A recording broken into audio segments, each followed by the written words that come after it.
இவரும் வந்து பாரு வளர்ச்சின்றது ஒரு அசுர வளர்ச்சி. அதான் சொல்லுவேன், ஜான் ஜபராஜோட அழகானவர்கள் நிறைய பேர் இருக்காங்க, ஜான் ஜபராஜோட அறிவானவர்கள் நிறைய பேர் இருக்கிறாங்க, ஜான் ஜபராஜோட இசை வல்லுநர்கள் நிறைய பேர் இருக்கிறாங்க.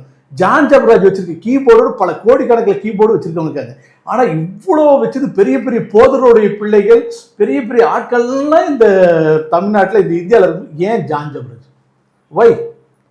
Because he is the person of anointed by God. தேவனால் அபிஷேகம் பண்ணப்பட்ட தேவன். ஏன்னா அவருடைய ஆரம்ப காலத்தில் பார்த்தீங்கன்னா பைபிள் காலம் படித்து சாப்பாடு கோழி இல்லாமல் ஒரு ஓட்டு வீட்டில் உட்காந்து கடவுளுக்காக துதி ஏற்படுத்தி, எப்படி தாவீது வந்து பார்த்தீங்கன்னா காட்டுக்குள்ளே உட்காந்து, தாவீதுன்னு ஒரு மனுஷன் நடந்த சம்பவம், காட்டுக்குள்ளே வந்து ஆடு மேய்த்து கொண்டு இருக்கும்போது தேவனை நோக்கி துதித்து கொண்டே இருக்கிறான். ஆண்டவர் அவனை ராஜாவாக உயர்த்துறார்.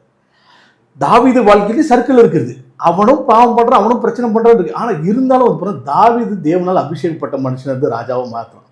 அதே போல் வந்து இவரும் வந்து தேவனால் அபிஷேகப்பட்ட மனிதராக மாறலாம். அதே போல் இவர் தப்பு பண்ணாரா அப்படின்னு கேட்கும்போது, தப்பு பண்ண எல்லாரையும் தேவன் மன்னிக்கும் பொழுது நீங்கள் ஒருவேளை தப்பு பண்ணதாக நீங்கள் நினைத்து கொண்டிருந்தாலும் ஏன் மன்னிக்க மனம் வராமல் அவர் மேலே குற்றம் சுமட்டுகிறது? அப்போ ரெண்டே வழி தான்.